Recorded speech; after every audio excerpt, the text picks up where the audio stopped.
చిన్న పల్లెటూరు ఆగిరావు అనే గ్రామం. 5 సంవత్సరాల వయసులో నాన్న చనిపోయాడు. ఆ కారణం చేత అమ్మమ్మ తాతయ్య నన్ను పెంచడం జరిగింది. మా దగ్గర బంధువు ఒక ఆయన విజయవాడ తీసుకెళ్ళి మీకు మంచి భవిష్యత్తు చూపిస్తానని చెప్పి విజయవాడ సున్నపట్టి సెంటర్లో నవోదయ టీ స్టాల్ అని ఉంటుంది, అందులో పప్పులు కడిగే పనిలో పెట్టాడు. మా ఊరు వెళ్ళిపోదామంటే గొప్పగా చెప్పుకున్నాను కదా, ఊళ్ళో వెళ్ళిపోతే బాగోదని చెప్పి 4 పూర్వం ఎలా ఉండేయంటే డ్యూటీలు 4 గంటలు లేకపోతే 9 గంటల వరకు డ్యూటీ దిగడం ఉండేది. అది కట్టేస్తే కొట్టు పండుకుంటూ మళ్ళీ తెల్లారు లేకటం. ఈ ప్లేట్లు గ్లాసులు కడిగి కాళ్ళు చేతులు ఎన్ని బాసి వాటర్లో పప్పులు కడిగి డ్యూటీ అయిపోయిన తర్వాత ప్లాట్ఫారాల మీద పడుకున్న వ్యక్తిని ఇక్కడ నిలబడ్డాను. ఏ సైడ్ మాత్రమే మనకు ఈ బ్రతుకుడం వేస్ట్ అనిపించేది నాకు. ఎందుకంటే చిన్నప్పుడేమో నాన్న చనిపోయాడు, మా అమ్మగారికి ఏమో వేరే మ్యారేజ్ చేసి పంపించేసారు. అమ్మమ్మ తాతయ్య మమ్మల్ని పెంచారు అనమాట. సరే వివాహం వ్యక్తి కడిగేస్తే తెచ్చి వంట మాస స్థాయిలో కందిపల్లి అంటే బందరకాలో పట్టణంలో భాస్కరరావుపేట అంటారు ఉండేది. సుమారు అప్పట్లో ఒక 50,000 అమ్మేది. 70 మంది వర్కర్స్ ఉండేవాడు. ప్లేట్లు కడిగేసి తెచ్చి పనులన్నీ నేర్చుకున్నాను. తర్వాత మసిలీపట్నం ఇక్కడ ఈ దగ్గరలో పోలవరం ఉంది కదండి, ఆ పోలవరంలో రాజులపాటి పాండు అంకమ్మ గారి కుమార్తె ఇచ్చి నాకు వివాహం చేశారు. ఆమెకి 3వ నెల నుండి తాపడానికి తీసుకొచ్చిన తర్వాత తాపడానికి వచ్చిన రోజు నుంచే పట్టడం మొదలైంది. పొద్దున్నుంచి రోజుకి 500 వంట చేస్తామని బిర్యానీ. ఈ హోటల్ పనులు టెన్షన్ ఉండి ఎవరు చేయమంటాడు, ఏ కూర బాగోలేదు అంటాడు, ఏది బాగోలేదు అంటాడు. ఆ వాటర్ వచ్చి పంప తీరుతాడు. ఆ కోపం అంతా ఎవరికి భార్య పిల్లలు చూపిస్తాం. తాగుబోతున్నా అనమాట. చాలా మంది అంటారు మారదు అంటారు, కానీ మన వల్ల అయితే మారదు. ఏ సేవలో సమస్య హల్లెలూయా. అయితే పాపం పెళ్లి చేసేసారు, పాప బాబు పుట్టారు. సొంత విజయవాడలో కొనుక్కున్నాను. ఇప్పుడు 1 టౌన్ వెళ్తాను, ఫ్లైఓవర్ బ్రిడ్జి కట్టారు కదండి, అక్కడ 5 డేస్ ఉండేది. దాని బ్యాక్ సైడ్ కాలువట్టు కొనుక్కున్నాను. ఒక కాలువట్టునేమో స్టడీ క్యాంటీన్ ఉండేది, ఒక కాలువట్టు హోటల్ ఉండేది. అందులో 70 మంది వర్కర్స్ ఉండేవాడు. ఎవరికి డబ్బులు కావాలన్నా నేను పెద్ద మాస్టర్ అన్నమాట. ఈ అనపర్తి నుంచి కరిగి నుంచి రేట్లు రోజు వదిలేస్తానికి వస్తారు. ఈ కరెక్ట్గా మనం 10,000 తీసుకుని కరెక్ట్గా కట్టేస్తే 100 రోజులు వేసారు. మనం చెప్తే మనకి మీ అందరికీ ఇచ్చేస్తారు, ఏ గది చెప్తే అందరికీ ఇచ్చేస్తాను అనమాట. ఇది కరెక్ట్గా పెట్టి అలా 1,50,000 రూపాయలు నేను ఇప్పించేసి. సరే ఒక రోజు మా అమ్మగారు మా పిల్లల్ని మా అమ్మని చూద్దామని వచ్చింది. వస్తే ఎలాగట్ల 3 గంటలు వేసింది. మోకాలు వేసి ప్రార్థన చేస్తాను. ఏమనంటే ప్రభువా నా కుమారుడు నశించిపోతున్నాడు, రక్షించుకోమని కుమ్ములు ఏడుస్తుంది. ఒక్కసారి ఉలుక్కుబడి వేసి ఏం పోయినా వచ్చింది, నేను నశించిపోతామంటే బాగా 2 పిల్లలు సొంత ఇల్లు ఫోటోగ్రఫీ కెమెరా కొనుక్కుని ఫోటోలు రాజీవ్ గాంధీ మార్కెట్లో ఫోటోలు తీసేవాడి. 2 నుంచి మళ్ళీ సాయంత్రం 6 వరకు ఫోటో అంటే మహా పిచ్చి అనమాట. అయితే అన్ని భారంలో నేను నశించిపోతున్నాను అంటే చెప్పి ట్యాగ్లు అయితే మా ఎవరో చుట్ట గ్రూప్ కింద రాకరాక ఒకసారి వచ్చింది. ఆమె ఏమనుకుంటే అవి వెళ్ళిపోయింది. సరే అంత టాలెంట్ బట్టి 8 సామెతల్లో 16:5 ఉంది. గర్వ రోజులందరూ ఎవరికి నిశ్చయముగా శిక్షణ ఉంది. అర్ధరాత్రి 1 గంటకి నాకు సీరియస్ అయిపోయింది. ఒక జ్వరంలాగా వచ్చి విజయ్ డయాగ్నోస్టిక్ సెంటర్లో సాయి హాస్పిటల్ అని ఉంటుంది నాకు రోడ్డు, అందులో తీసుకెళ్ళి జాయిన్ చేశారు. వాంతులు మీరు వస్తున్నారు, వాంతులు కాళ్ళు చేతులు చల్లబడిపోయి సెల్స్ అన్నీ పడిపోయి ఒకటి తీసుకొచ్చింది. హాస్పిటల్ గుమ్మం దగ్గరికి వచ్చింది. నా భార్యతో మాట్లాడుతుంది. ఏమనంటే లక్ష్మణరావు నాకు ప్రార్థన చేస్తాను. ఆ మూర్ఖుడికి నేను అస్సలు చెప్పను. వాస్తవంగా నాకు ఎదురుకుండా కూడా మాట్లాడదు మా ఎవరిని. ఎందుకంటే తెలుసండి మీకు, వాళ్ళ రోజు బట్టి నాకు వాంతులు విరాసనలు అవుతుంటే కాళ్ళు చేతులు పని చేస్తా లైన్స్ కొట్టలేను. అదే ఒక ధైర్యం, మామూలు ధైర్యం కాదు. ఈ కాళ్ళు చేతులు పని చేస్తలేదు కానీ చెవులు నోరు పని చేస్తాను. పని ఇంటికి వచ్చేసింది. వచ్చేస్తే ఏంటి అంటున్నామంటే ఏదో మీ అమ్మగారు ప్రార్థన చేస్తున్నాను. రమ్మన్నాను. అమ్మాయి ఏంటమ్మంటే ప్రార్థన చేస్తాను. ఏంటి ప్రయోజనం అంటే నువ్వు నమ్మితే దేవుడి మహిమ చూడటం వేసే నిన్ను స్వస్థపడతాడని చెప్పింది. ప్రార్థన చేయమని సిలువు పుట్టేసిందండి. ధైర్యంతో 3 రాళ్ళు నాలుగు మీద వేసి కన్నీటితో ప్రార్థన చేసింది. దేవుని శక్తిని తాకింది. హల్లెలూయా. ఒక చిన్న ప్రార్థన నాలో నా బలహీనత ఉంది. అప్పటి వరకు ఏ ట్యాబ్లెట్ వేసుకున్నా వాంతులు అయిపోయి ఆవిడ ప్రార్థన చేసి ఇచ్చిన తర్వాత వాంతులు కట్టడానికి విరోచనాలు కట్టడానికి 2 ట్యాబ్లెట్లు పనిచేసినాయి. నీకు విరోచనాలు అవ్వలేదు, వాంతులు అవ్వలేదు, అండు పెట్టేశారు. 3 రోజుల్లో రీఛార్జ్ చేశారు, ఇంటికి తీసుకొచ్చారు. నాకు 80 రూపాయలు పెట్టి ఒక బైబిల్ కొనిచ్చింది మా అమ్మ. ఇంకా తాగొద్దు, చచ్చిపోతాడు, యేసు ప్రభు నిన్ను స్వస్థపరిచాడని. నేను పెట్టే బాధలకి అంటే రోజు ఏదో చెడి వినొద్దు, చెడు అనొద్దు, చెడు కనొద్దు అని 3 కోతి బొమ్మలు ఉంటాయి. ఎప్పుడైనా చూసారా? నా సైకిల్ సౌండ్ రాగానే నా భార్య నా పిల్లలు ఎల్లగలు వణికిపోతూ ఉండేవాడు. అంటే ఏమని కూర్చుంటే కొట్టేవాడిని, నిలబడితే కొట్టేవాడిని, మాట్లాడితే కొట్టేవాడిని, మాట్లాడకపోతే కొట్టేవాడిని, మాట్లాడకపోతే ఎందుకు మాట్లాడలేదని కొట్టేవాడిని, మాట్లాడితే ఎందుకు తాగిపోతే లక్షణం అది. మన కూడా చాలా మంది మారారు కానీ అంతకుముందు అలాగే ఉంటారు. ఇప్పుడు కూడా కొంతమంది అలా ఉన్నారు. అలా ఉండకూడదు, గట్టిగా స్తోత్రం చేద్దాం. హల్లెలూయా. అయితే విషయం ఏంటంటే నేను స్త్రీలకు చెప్తా ఉంటాను చాలాసార్లు సంఘాలు, ఈ భర్తలు మారలేదని ఎదుగుతారు కానీ మారితే ఏడు రాక్షసులు అయిపోతాం. మనం కూడా సేవకులు చాలా పాఠశాల ఎంతమంది పెట్టేస్తారు, ఏమన్నా అంటామా? కూర్చోమంటే కూర్చోండి. అప్పటి వరకు మనం లోపల ఉన్నది చెప్పు, మనం ఆడిన దాట పాడిన పాట. ఇప్పుడు మారిపోయి బయటకు పెట్టుకున్నాం. మీటింగ్ ఎట్టొద్దన్నా అంటే మెదకుండా ఉండాలి. ఇంతమంది ఇప్పుడు భోజనాలు అంత అవసరమా? అందరికీ నమ్మగారి గురించి కదా ఎగ్జాంపుల్ చెప్తున్నాను. అది కూడా ఎందుకు మన ఇంటికి వచ్చంటే దానిలోకి అనిపించారు. మీరైనా సరే మామూలు వేదాలు మాట్లాడే ఛాన్స్ ఉంటుందా? నేను తెల్లబట్టలు వేసిన మందిరానికి వెళ్ళిపోయేవాడి. మొదటిసారి వెళ్ళినప్పుడు నాకు వాక్యం ఏది ఎఫెసీయులకు రాసిన పత్రిక 5:25 వచ్చింది చెప్తున్నారు పాస్టర్. పురుషులారా మీరు మీ భార్యని మన ప్రేమ తెలియదు దోమ తెలియదు కొడుతుంది తప్ప. ఈ మాట పట్టుకున్నాను నేను, ప్రేమించాలి అని పెట్టుకున్నాను. మామూలుగా సున్నితంగా మాట్లాడితే అప్పటి వరకు కొట్టేసి ఉన్న ప్రపంచం అనేది ఒక ఏడుతుంది కదా పతికారం. ఇంకా రాత్రి అంతా కొట్టేసి పొద్దులు ఐ లవ్ యూ బేబీ అంటే ఊరుకుంటుందా? భర్త నైట్ కొట్టేసి పొద్దున వెళ్ళేదాన్ని బేబీ ఐ లవ్ యూ నేను వెళ్తున్నాను హాయ్ చెప్పండి చెబుతాను. అలాగే నేను మారిపోయిన తర్వాత నేను నవ్వుతా మాట్లాడతాను. నేను వంకాయ కొనడం అంటే బెండగా ఉంటుంది, కొనడం అంటే దొండగా ఉంది, పెట్టింది తినని. సేవకులు ఏం చెప్పారు? ప్రేమించమన్నారు. అసలు కొట్టకూడదు భార్య అని అన్నారు. ఫస్ట్లో నాకు అన్ని ప్రభు నమ్ముకున్న కొత్తలో వాక్యం ఎంత బాగా పనిచేసేద్దంటే అసలు ఇంకా చెడు మాట్లాడరు, చెడు చూడరు, టైలు ప్రార్థనకు వచ్చేస్తారు, ఎంత సత్యంగా అదే ఫాలో నేను. ఇప్పుడు మారిపోయింది. అసలు ఇంకా మారి అనిపించింది. ఒక విధంగా చెప్పాలండి, కొన్నిసార్లు అలాగే అనిపిస్తూ ఉండదు. ఎందుకని ఇప్పుడు మాట్లాడలా, నన్ను చూస్తే అక్కడ చూస్తే పరిగెత్తుకుని వచ్చేది. అసలు ఎక్కడ ఉండదు, ఎదురుగా చూసి కళ్ళలో తడి చూసి మాట్లాడు. ఆ పెట్టిన తిను పెడతాం చేస్తాం, టైం ఎక్కడ ఈ డైలాగ్ వాటిని. కానీ ఇంకో రోజు ఆఖరి చర్చిలోకి వెళ్తే యేసు ప్రభువు దగ్గర పేతురు వచ్చి నీకు మరణం దూరం అవుగాక అంటారు. సాతాను అన్న వెనక్కి పోమని చెప్తూ పాస్టర్ అన్నాడు. పేతురు సాతాను కాదు, పేతురులో సాతాను దూరి డిస్టర్బ్ చేస్తుందే దేవుడు చెప్తాను అంటే పోమన్నాడు. కొన్నిసార్లు నీ భార్య కూడా డిస్టర్బ్ చేస్తా అని చెప్పాడు ఆయన. అది నన్ను బాగా పట్టుకున్నాను. నా భార్య చాలా మంచిది, అమలేశ్వరం అంటే ఇక్కడ పోతే అవుతాను నాకు తెలియదు. అంటే చాలా మంచిది, ఇప్పటికీ మంచిది. కాకపోతే మరి ఏంటి తెలి మందిలో దూరిపోతే ఇంకా రాక్షసురాలకి తయారైపోతాయి. సరే అప్పుడు అనుకున్నాను, నేను దేవుని అనుకున్నాను. అలాగే ఆధ్యాత్మిక ఎదుగుతున్న సమయంలో ఈ అప్పటి వరకు రాత్రి శనివారం నైట్ నోటీస్ ఇచ్చారు, ఆదివారం కూల్చి పడేశారు. 70 మంది వర్తలు రోడ్డు మీద పడిపోయి. నేను ప్రభువుని నమ్ముకున్నాను, రక్షణ పొందాను, కొత్తగా ప్రార్థనకి వెళ్తున్నాను, ఆధ్యాత్మికంగా నడుస్తున్న సమయంలో వాటర్ కూల్చేశారు. వంటం వెళ్తానికి ఫ్లైఓవర్ బీచ్ కట్టడానికి ఆ 5 days మా ఇళ్ళకి ఆ గ్లోబల్ హాస్పిటల్ ముందున్న కాలువలన్నీ తీసేసారు అన్నమాట. రోడ్డు మీద పడిపోయింది. ఒక సిస్టర్ గారి దగ్గరికి వెళ్ళాను. మీరు ప్రభువుని నమ్ముకున్నారు, నేను ప్రభువుని నమ్ముకున్నాను, నాకు మాత్రం మీకు ఇబ్బంది ఎందుకు వస్తుందంటే ఆమె సామెతల గ్రంథం 24 భగవత్సం చూపించి యోగ గ్రంథం 34 సామెతలు 24 శ్రమ దినం పుణ్యాళ్ళ యోగ 34 విజ్ఞానం గల మనసులు నా మాట ఆడుతుందండి దేవుడు అన్యాయం చేయడం. నేను ప్రే చేసిన నేను ప్రే చేసుకున్నా. దేవుడు మహాకృప ఏంటంటే ₹1 ఖర్చు లేకుండా బాంబే స్కీమ్ మీద ఇచ్చారు. చప్పట్లు కొడుతూ దేవుడు నామయపడ్డాడు. సిమెంట్ నేను 100 కట్టేసి ఇచ్చారు. బాంబే కాదు 8,000 రూపాయలు సింగనాథ్ అంటారు కదా ఇచ్చారు. ఇల్లు వచ్చిందని సంతోషం. 4 రోజులు కూడా లేదు, పని లేదు, రోడ్డు మీద పడిపోయి ఇల్లు వచ్చింది. పిల్లలు ఆకలని ఏడుస్తున్నారు, అన్నం పెట్టడానికి పని లేదు, ఎక్కడికక్కడ పూజ చేశారు. ఇంక పనికి వెళ్ళక బెంగతో ఉన్నట్టు ఉన్నాం. అలాంటి సమయంలో మా అత్తగారికి పాలు చేయడం పడిపోతే ఆమె తీసుకొచ్చి గవర్నమెంట్ హాస్పిటల్లో పడేసారని భారం నా మీదే పడింది. దేవుడు మహాకృపల్లో దైవజనులు ఎన్నిసార్లు అయితే భక్తులైన పోయి ప్రార్థన చేస్తే ఆవిడ పరిపూర్ణమైన స్వస్థ వచ్చింది. ఆవిడ ఇంటికి వచ్చింది. పిల్లలు ఆకలని ఏడుస్తున్నారు. లాంగ్ తీసుకెళ్ళండి మీరు చెప్తే నమ్మడు.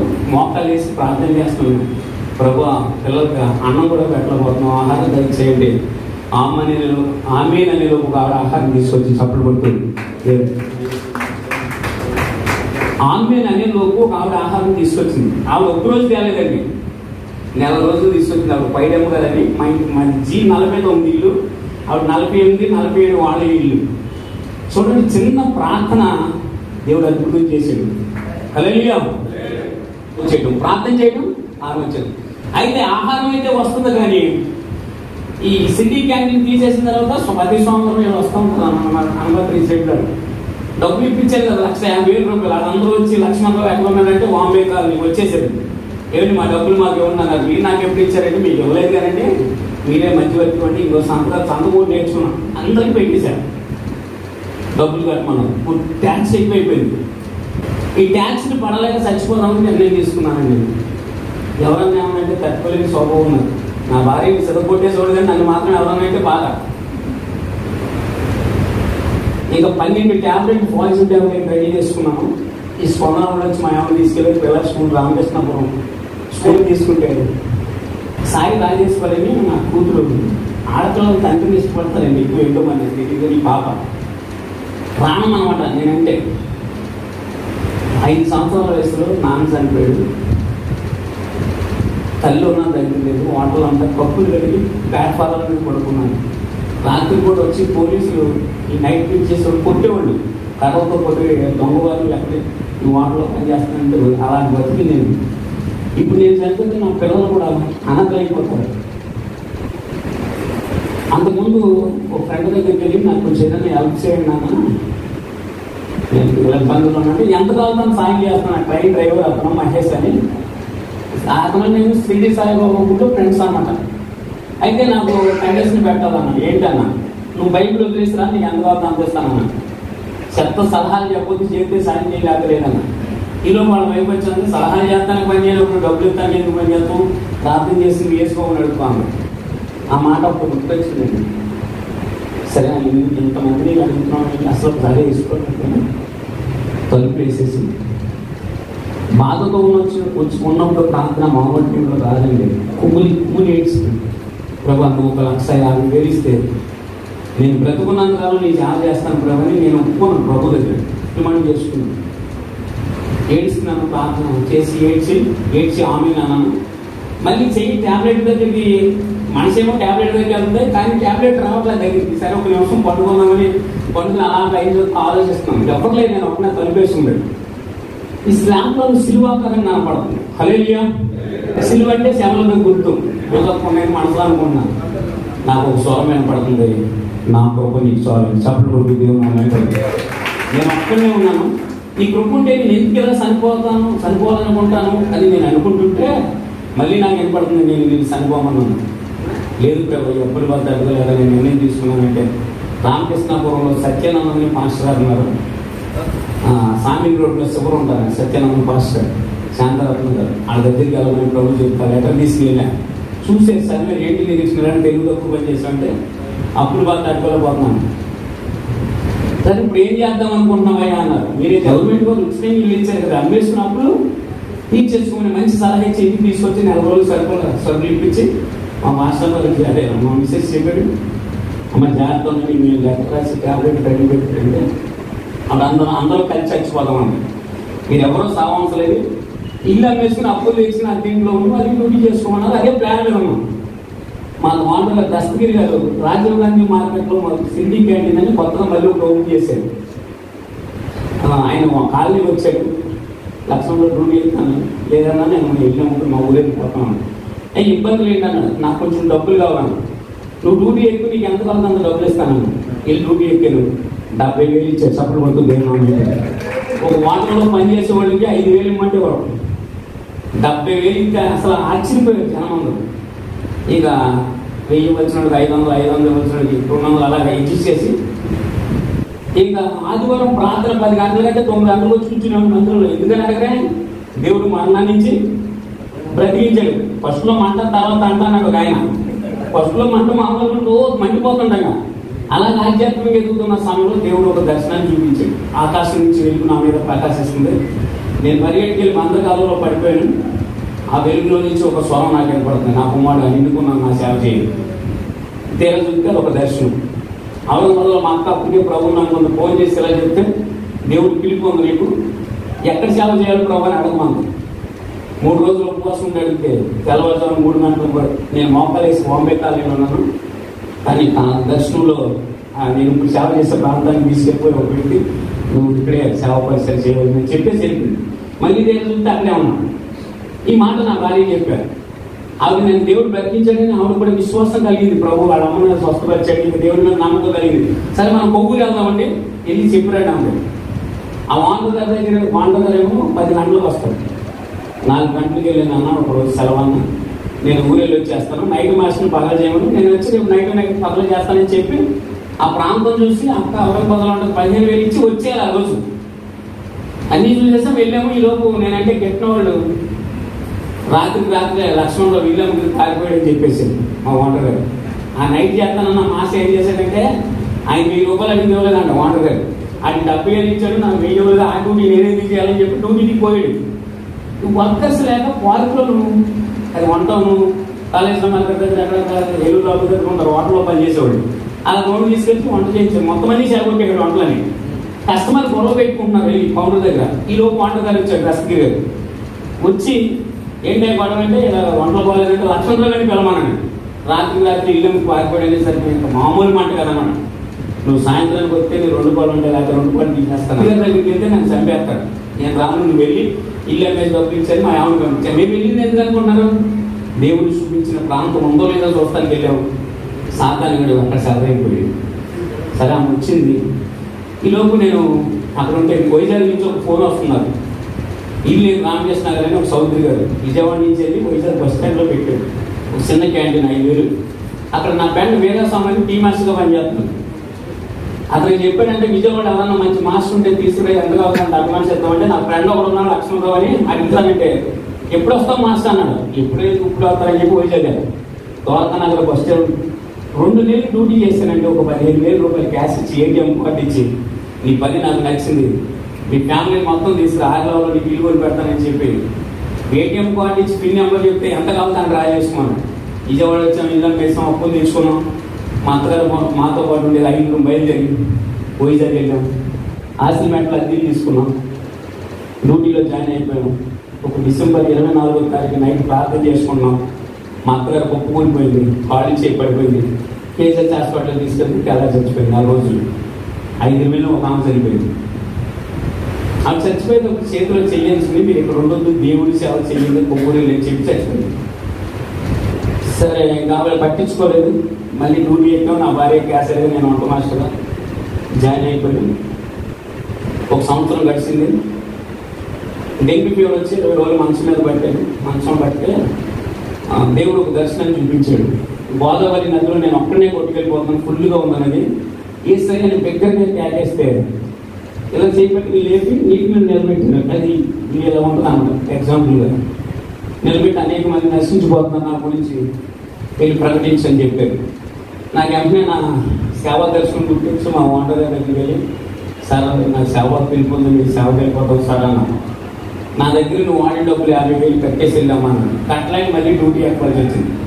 2 సంవత్సరాలు అయింది. నేను వెళ్ళినప్పుడు ఒక షాపే ఉండేది, 5,000 అమ్మేది. ఏసేపు మా ఇంట్లో ఉన్నప్పుడు ఇల్లు ఆశ్రయించబడినప్పుడు బైబిల్లో చదువుకున్నాను. కానీ ఒక్క షాప్ 5 షాపులు అయిపోయిందండి. నా భార్య క్యాషియర్గా, నేను వంట మాస్టర్గా. అబ్బో ఇక ఎవరు వెళ్ళిపోతున్నాం. ఒకరోజు మైసూర్ బజ్జీ చేస్తున్నాను, ఇలా మైసూర్ బజ్జీ చేస్తున్నాను. నా భార్య టిఫిన్ చేస్తాను వచ్చింది క్యాషియర్. ఈ వంట గారు నా వల్లే ఎంత గొప్ప వేయడన్న ఆవిడన్నీ మరీ అంత పెద్దగా ఎక్కువ బజ్జీ చేస్తాను పని చేయకుండా పోతున్నాను. టాలెంట్ అంటే భూమి మీద ఆగినా మనం ఇక్కడికి వచ్చేస్తాయి. 15 రోజుల్లో టీవీ అది వచ్చేసింది అన్నది. టీవీ ఇవన్నీ మీకు యూట్యూబ్లో నిరీక్షణ వాళ్ళు మార్చేయడానికి కొడితే మీకు 1 గంట ఉంటుంది చూడండి. నేను పై చెప్పుకుంటూ వస్తున్నాను. బుక్స్ ఉంటే ఇచ్చేవాళ్ళు. 15 రోజుల్లో దగ్గు నొప్పులు మీరు మాస్కులు పెట్టుకుంటారు కదా, పెద్దవాళ్ళలో టీబీ హాస్పిటల్ టెస్ట్ చేస్తే ఈ పొయ్యి దగ్గరికి వెళ్తే చచ్చిపోతూ ఉన్నారు. ఏ పనిని బట్టి నేను ఇంటర్వ్యూగా నా పని చేస్తానికి నాకు అవకాశం లేదు. 6 నెలలు పెద్ద టీబీ హాస్పిటల్లో ఇంత అంత అయిపోయింది. ఆ పేషెంట్ని చూసాను. మా మాటల్లో ఏమని పుకారు చేశారంటే, ఇప్పుడు 5 సాక్ష్యం చెప్పారు కదా, దైవజనానికి కరోనా వచ్చేసిందని, వచ్చిందంటే పురుగులు పెట్టిందని నాకు చెప్పినట్టుగాను. నాకేమో వచ్చిందేమో టీబీ, ఎయిడ్స్ వ్యాధి వచ్చింది. అప్పుడు ఎయిడ్స్ టీబీ కంటే డేంజర్, అదే కరోనా కంటే డేంజర్ ఎయిడ్స్ వ్యాధి. మాస్టర్ గారికి ఎయిడ్స్ వచ్చేసింది, ఇంకా బతకడం చచ్చిపోతాడని పుకారు చేశారు. మీరు చెప్తే నమ్మకండి. నేనంటే దడ పుట్టేసేది వర్కర్స్ అందరికి. ఎందుకంటే కుట్టి గిరకలు తిప్పిసిరేసేవాడి. టీవీ వాళ్ళు వచ్చి పడిపోయిన తర్వాత ముందు కొట్టగట్టి వెళ్ళేవాడి. నేను చూస్తాను రే మాస్టర్ ఇక్కడ బాగా ఇరవై కదా గేట్స్ వచ్చేసిందండి. ఇంకా కళ్ళంతా నీళ్ళు వచ్చి పాస్టర్ దగ్గరికి చెప్పి అయ్యా నా గురించి ప్రార్థన చేయండి, నాకు సేవ దర్శనం ఉందండి. ఆయన ఉంటే అన్నాను, ప్రభువా నీ సేవ చేస్తాను, నన్ను బాగు చేయి, ఈ ఒక్క ప్రార్థన చేయండి మీకు ఇవ్వద్దండి. 3 నెలలు కన్నీళ్ళు కాచి ప్రార్థన చేశాను. మళ్ళీ హాస్పిటల్కి వెళ్తే నార్మల్ వచ్చేసి చప్పటి కొట్టి దేవుడు హల్లెలూయా. ఏంటో కొంతమంది స్వస్థతలు లేవంటున్నారు, ప్రార్థన ఎప్పుడు కూడా జరుగుతున్నాయి. 3 నెలలనండి నాకు రిపోర్ట్స్తో సహా అన్నీ ఉంటాయి ఇంట్లో. ఎప్పుడైతే టీవీ తగ్గిపోయిందో రిపోర్ట్ అడిగి నా భార్యతో ఇంటికి వచ్చేసి మనం సేవకి వెళ్ళిపోతాం పదాన్న. మొట్టమొదటి చెప్పిన మాట ఏమన్నా తెలిస్తే పని చూసుకోమని. ఎందుకు ఆ మాట అందని మీరు నన్ను అడిగితే 3 నెలలు నేను టీవీ వ్యాధితో ఉన్నప్పుడు నా భార్య ఉద్యోగం చేసి నన్ను పోషించింది. అంటే ఉద్యోగం చేసే స్త్రీలు భర్తలు పొరుగు చూసినట్టు చూస్తారు అనే విషయం నాకు అర్థమైంది.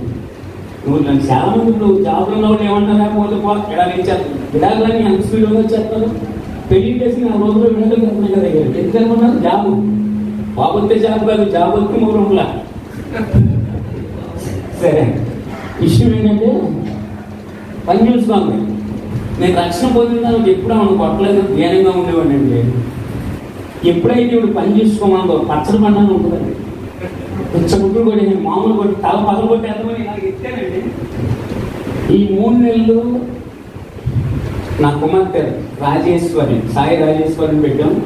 బుద్ధిగా రాజు అనిపించాను. ప్రేయర్ వేసి సిలువు గుర్తేసి ట్యాబ్లెట్ సరైన అన్నం పెట్టి, డాడీ మన యేసుప్రభు ఒక్కడే ఉంటాడు, ఏమీ బాధపడద్దు, దేవుడు బాగు చేస్తాడు అని చెప్పి నా కోసం నా కూతురు 10 సంవత్సరాలు పాప 3 నెలలు పరిచయం చేసింది. నాకున్న రోగాలు కంటే మా అమ్మాయి చెప్పే మాటల వల్ల నాకు తొందరగా స్వస్థత వచ్చింది. నా భార్యను కొడుకుంటే ఈ ఒక దెబ్బ పడితే తలపై ఖచ్చితంగా పడుకోనండి, 2 కాళ్ళు పట్టేసుకుని ఏడ్చింది. డాడీ అమ్మను కొట్టదు డాడీ, మన ఇద్దరం సెలవు వెళ్ళిపోదాం, అమ్మ అన్నయ్య ఇక్కడ ఉంటారు, మన ఇద్దరు వెళ్ళిపోదాం సెలవుతాను. అప్పుడు నా భార్య అన్న మొట్టమొదటి మాట, నువ్వు స్థిరత్వలేని ఊరు, చదువు సరిచేయలేను, ప్రసవం చేయకపోతే నీకేం చేయొచ్చు అసలు బయట గురించి, నీ ఓర్పు లేదు, సహనం లేదు, గొడ్డు బతకని మాత్రం నువ్వు కొట్టు తీసుకెళ్తావు, నన్ను అంతగానే ఏం చేస్తావు, నాకు ఏం చెప్తావు ప్రజలు అంటాడు. లాస్ట్లో ఒక మాట అన్నాడు, ఆ అమ్మాయి చేయబెట్టుకుని లేకపోతే నేను సేవకి వెళ్తే ఈ పిల్లలు పెళ్ళాలే చేస్తాను, పుష్పవతి అయితే ఫంక్షన్ అలా చేస్తాను, తింటానికి కూడా కూలి పెట్టలేని స్థితిలో ఉన్నాం, నేను పోషిస్తున్నాను విన్నాను.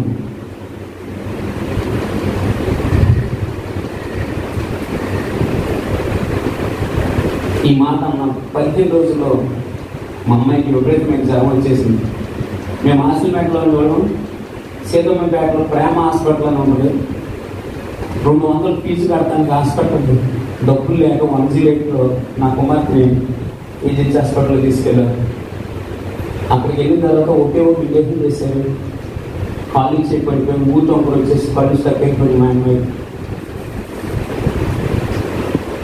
ఏ బిడ్డ కోసం భార్య సేవ వద్దని చెప్పిందో ఆ బిడ్డ పామలా వెళ్ళిపోయింది. ఇది 2008 మే నెల 2వ తారీఖున హాస్పిటల్లో జాయిన్ చేశాను. 6వ తారీఖు వరకు లోపల బిడ్డ కూడా తెలియలేదు. ఎవరు బాగు చేసి బాదుకుంటున్నాను. ఈ 3 నెలలు చేసిన పరిచయం ఏం గుర్తు వస్తున్నారు, డాడీ యేసుప్రభు గొప్ప దేవుడు డాడీ, నేను బాగు చేస్తాడు డాడీ, ఆ మాటలే గుర్తు వస్తున్నాయి. మా వాండర్ గారు అక్కడున్న పాస్టర్ వచ్చి డాక్టర్ గారితో మాట్లాడి మేము బయటికి తీసుకెళ్ళి వైద్యం చేయించుకుంటామని అంటారు. మా వాండర్ ఎంత ₹1,00,000 ఖర్చు పెడతాను, నేను తీసుకెళ్ళిపోవాలంటే వాళ్ళు ఏమన్నా పేషెంట్ మేము అలాగము, మీరు ఎంఆర్ఐ స్కానింగ్ మాత్రం బయటకు తీసుకెళ్ళి రాజమండ్రికి వైద్యం నేను చేస్తామంటే ఇచ్చారు. సైతన్య మెడికల్ సెంటర్ అని కలెక్టర్ ఆఫీస్ ఎదుర్కొన్నాడు. తీస్తే మెదడువాపు వచ్చింది.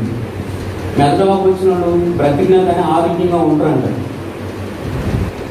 విజయవాడ శాంతరత్నం గారికి పాస్టర్ ఫోన్ చేసి, అయ్యా మా పాప గురించి ప్రార్థన ఏంటంటే అత్యంతగా మీ అమ్మాయిని తీసుకుని మీకు ఎక్కడ సేవ పెట్టుకుంటే అక్కడ వచ్చేసి సేవ చేయడానికి, పిల్లల సాంప్రదాయంలో ఉంటే సేవ చేయకుండా మీరు మనుషుల పశువులు అని చెప్పి ఇష్టం వచ్చినట్టు మాస్టర్ బాధ, అలాంటి బాధ అని ఉంటాను. నాన్న నేను ఎందుకు చెప్తున్నాను చెప్పాను, దేవుడు మీ అమ్మాయిని మొత్తపోతున్నాడు, నువ్వు సేవకు వచ్చేస్తే నీ కూతురు ప్రతిదీ రాక చచ్చిపోతుందని చెప్పేశారు. వాళ్ళు మాట వల్ల నేను డ్రైవింగ్ దాకా అయ్యి వస్తాను, అప్పుడే రాని పిల్లలు బాగైన తర్వాత సరే మెదడు వాపుకు సంబంధించిన ఇంగ్లీష్ కోర్స్ రాశారు, ఒక టికెట్ చేశారు. చేసిన తర్వాత నువ్వు పర్వాలేదు హాస్పిటల్లో జాయిన్ చేసిన తర్వాత పిల్ల కామన్లో వెళ్ళిపోయి పళ్ళు స్టక్ ప్లాస్టర్ చేసి ఈ ముఖంలో ఒక పైప్ పెట్టి గరటలో ఫాల్ వస్తున్నారండి. ట్యాబ్లెట్లు పొడి చేసి వేస్తున్నారు అన్నమాట. నా వారికి నా రోజు బట్టి మీరు ఏం తినలేదు, మీరు బాగుంటుంది పిల్లలను చూసుకొని భోజనం చేయడానికి. ఎక్కువ ప్రేమించిన పిల్లలకు కానీ ప్రేమించినట్టు కానీ బాగుపోతే ఆదాయం వేస్తుంది. పెట్టింది కానీ అన్నం తింటలేదు, ఏడుతో తిట్టు. నేను వెళ్ళి బయటకు పెట్టి సేవ చేయాలంటే నా కూతురికి అంటే బతికించవలసిందని ఆవిడ వీడియో గర్వంతో మాట్లాడుతున్నాను. ఈలోపు మా అబ్బాయి డాడీ డాడీ డాడీ అంత పరిగెత్తుకుంటూ వచ్చేసాడు. ఏంటి నాన్నంటే చెల్లికి ముఖంతో పైకి పెట్టారు కదా, ఆ పైప్ అంతా బయట కట్టట్లేదు, కంట్రోల్ అవ్వట్లేదు, అంతా వచ్చేస్తుందని చెప్పారు. ఇల్లు చూసేసరికి జూనియర్ డాక్టర్లు 10 మంది దాకా ఉన్నారు. ఈ గుండెని టపా టపా టపా బాగుతున్నారు. ఏ బిడ్డ కోసం అంటే నా భార్య సేవ కొద్దని చెప్పింది. ఆ కుమార్తె వచ్చేసరి కళ్ళ ముందు మరణించింది కదా, కళ్ళ ముందు వచ్చేసరి మరణించేసరికి బ్రతుకు వేస్తూ ఆత్మ చేసి చనిపోవాలని సముద్రం వరకు పరిగెట్టుకుంటూ వెళ్ళిపోయాను. వెళ్ళిపోతే అక్కడ ఉన్న వాళ్ళని తీసుకొచ్చి నువ్వు ఇంకే దేవుడు పిలుపుకున్నాడు, దేవుడు సేవ చేయట్లేదు, దేవుడు సేవ చేయలేదు, దేవుడు మనిషిని చంపేస్తాడని ఒకసారి యేసు ప్రభు గురించి చెప్పారండి. మర్యాద గురించి చెప్పారు. మేము వైజాగ్ 5 వెళ్ళాం, ఇద్దరిని సమాధి చేసాం. మన సోలార్స్ కంప్లీట్ చేయట్లేదు. సమాధి తోటలో ముగ్గురు లోపల బట్టి రాత్రి అంతా ఏడుస్తుంటే తెల్లకట్టలో 3 గంటలు ఒక స్వరం నాకు వినపడుతుంటే నీకు ఇంకా కుమారుడు అన్న సంగతం మర్చిపో, ఈ బిడ్డను తీసేస్తాను స్వరం వినపడుతుంది. ఈ మాట వినగానే భయపు వణుకు వచ్చింది. నా భార్య దాన్ని సేవ వెళ్ళిపోతాం, నేను రానుంది. అసలు యేసుప్రభు పేరు ఇంట్లో ఎత్తొద్దు అంటారు. యేసుప్రభు అంటే మా అబ్బాయి పేరుతో వచ్చేసి నా పేరుతో నాకేమో భయమే చేస్తుంది. సరే సేవ కొద్దిగా మనం కొబ్బరి వెళ్ళిపోతాం అని చెప్పి ఒప్పించి సరే మాటలు దగ్గర చెప్పాడు. నాకు తెలియదు. సరే మేము వెళ్ళిపోతాం సార్, మా ఊళ్ళో సేవ కంటే 2 చేతులు జోడించి నాకు ₹1 కూడా అవసరం లేదు. దేవుడు స్తోత్రం చేద్దాం. హల్లెలూయా. గట్టిగా స్తోత్రం చేద్దాం. హల్లెలూయా. మేము విజయవాడ నుంచి 5 వెళ్ళాం. ముగ్గురు మాత్రమే వచ్చింది. నా సాక్ష్యం బుక్ పేరు ఏంటి తెలుసండి? బాధపడితే కానీ బోధపడలేదు. వచ్చి ఒక మాస్టర్ గారి దగ్గర 6 నెలలు పరిచయం చేసి అక్కడ సేవ ప్రారంభించి ఇంటికి వెళ్ళి యేసుప్రభు నమ్ముకోండి అని చెప్తుంటే వాళ్ళు అన్నారు మీకు అమెరికా నుంచి డబ్బులు వస్తాయి, ఫారెన్ ప్రతి ఓడు బతకలేక బయటకు పెట్టి చేస్తారు, ఎన్నో అవమానాలు నేను పడతాను. నేను యేసుప్రభు దేవుడు అని చెప్తుంటే మా అబ్బాయి వెనకాల ఏం చెప్తున్నాడంటే యేసుప్రభు దేవుడు కదండి, దేవుడు అయితే మా చెల్లిని ఎందుకు చనిపోతారు, దేవుడు కదని చెప్తున్నాడు. వాడికి పచ్చరాములు వచ్చేసి సీరియస్ అయిపోయింది. నా భార్య అప్పట్లో కొట్టిన దెబ్బలో 3 నెలలు ఆనందం లేదు, పిల్ల చనిపోయింది. ఇంత లాభం పోయి టైర్డ్ వచ్చేసింది. వీళ్ళిద్దరూ సాగు బ్రతుకుల మధ్యలో ఉన్నారు. ఒకటే ప్రార్థన చేసింది, వీళ్ళు బ్రతికినా చచ్చిపోయినా నేను మాత్రం ఈ బైబిల్ విడిచిపెట్టాను, నన్ను సపోర్ట్ కొడుతూ దేవుడు అయిపోయాడు. అదేవిధంగా వీళ్ళు తీసేసినా కానీ నీ సేవను మాత్రం నేను విడిచిపెట్టిన ప్రభావాన్ని ప్రార్థన చేసి అద్భుతం ఏం జరిగిందంటే బాబుకు పరిపూర్ణమైన స్వస్థ వచ్చింది. కేరళలో ఐపీసీలో 4 సంవత్సరాలు మాస్టర్ ట్రైనింగ్ అయ్యి ఉత్తరాఖండ్ రాణికేతులో 2 సంవత్సరాలు స్వాత పరీక్ష చేసి వచ్చాడు. నా భార్యకి దేవుడు మహాకృపను బట్టి ఆరోగ్యశ్రీ ద్వారా ఆపరేషన్ అయింది. ఈ అనుకోకుండా ఈ సాక్ష్యం బుక్ ప్రింట్ చేయడం, దీని ద్వారా 18 మంది ఆత్మహత్య సిద్ధపడిన వాళ్ళు బ్రతకడం, 16 మంది సేవకి వెళ్ళారు. అదే చెప్తామా? సేవ పిలుపుండి లోపడిన 10 వాళ్ళు నా సాక్ష్యం వినగానే ఒడుకొచ్చారు. ఇదే మచిలీపట్నంలో అయ్యప్ప ఛానల్ ఉంది కదా, దాంట్లో ఇప్పుడు 150 సార్లు నా సాక్ష్యాన్ని టెలికాస్ట్ చేశారు. మీరు సాక్ష్యం పూర్తిగా చూడాలంటే నిరీక్షించుకోవాలి. మార్కెట్ కొడితే చూడగలుగుతారు. చూడండి, అనేక మంది చేయండి. అయితే అద్భుతం ఒక మాట చెప్పి నేను ముగిచేస్తాను. నందిగామలో ఒక ఫ్యామిలీ ఉన్నారు. దేవుడు ఒక అమ్మాయితో మాట్లాడుతున్నారంట. వీళ్ళిద్దరు మా అబ్బాయిని ఆ అమ్మాయి నాగలు దుంటున్నారంట. వీడు భూములు దున్నుతుంటే ఎవరో ఇక్కడ ఉన్నారో నా పక్కన కాడి ఎక్కున్నారని ఎలా చూస్తే మా అబ్బాయి భుజం మీద ఉందంట కాడి. ఆ అమ్మాయి లేచి వాళ్ళ అమ్మకు చెప్పిందంట. ఆ అమ్మాయి వాళ్ళ అమ్మగారికి కూడా ఫస్ట్ చూపించాడంట, ఈ అమ్మాయిని చూపించాడంట, వాళ్ళ అమ్మమ్మకి చూపించాడు. ముగ్గురు చూపించాడంట మా అబ్బాయి. ఈ సాక్ష్యం బుక్ నందిగా వాళ్ళ స్వీట్ కొట్టు ఉంది. అప్పుడు 3 కోటలు ఉన్నాయి, ఇప్పుడు 5 ఉన్నాయి. టేబుల్ ఉన్నట్టు ఇలా చూస్తే ఈ అబ్బాయి నాకు రాత్రి కళ్ళ వచ్చాడు, పెళ్లి చేసుకోమన్నాడు దేవుడు అని చెప్తే వీళ్ళు ఫోన్ చేసి నాకు చెప్తే మీకు కాదు దేవుడు దర్శనంలో చూపించాం, నాకు చూపించాలన్నా బాబు 21 రోజులు ఉపవాసం ఉండి ప్రార్థన చేస్తే మేము వాళ్ళ ఊరు రమ్మంటే వెళ్తే చచ్చిపోయిన నా కూతురు అలా ఉంది, సేవ అలా ఉంది. సపోర్ట్ కొడుతూ దేవుడు అమ్మంటాడు. ఇప్పుడు కొట్టండి జనగ్రాంగా జీవితంలో దాని కాదు. అసలు 18 సంవత్సరాలు కుమార్ చనిపోతే సేమ్ కోడలు వచ్చిందండి. అదే ప్రార్థన చేశాను. మా ఇంటికి వచ్చే అమ్మాయి నన్ను డాడీ అని పిల్లలు కానీ మామయ్య అని పిలవకూడదని ప్రార్థన చేశారు. ఆ అమ్మాయి డాక్టర్ చదివింది, పాంపీ ఎంజాయ్ చేసినట్ట, కాల్ లెటర్ వచ్చింది, 70,000 జీతం అంటారు. కానీ అవన్నీ విడిచిపెట్టి మా అబ్బాయిని మ్యారేజ్ చేసుకుంది. వాళ్ళిద్దరు ఇప్పుడు ధవళేస్తుంది అది సేవలో ఉన్నారు. నేను కూడా సేవ పరిసరలో ఉన్నాను. ప్రతి 365 రోజులు ఏదో ఒక చోట సాక్ష్యం చెప్తూనే ఉంటాను. మీరు కూడా మీ సంఘాలకు వెళ్తే ఖచ్చితంగా ఏ డిమాండ్లు లేవు, మీరు ఇస్తే తీసుకుంటాం, లేకపోతే దేవానికి స్తోత్రం అని వచ్చేస్తాను. అవకాశం కల్పించింది, చేయండి. నాకు ఇచ్చిన అవకాశాన్ని బట్టి వందనాలు. Thank you.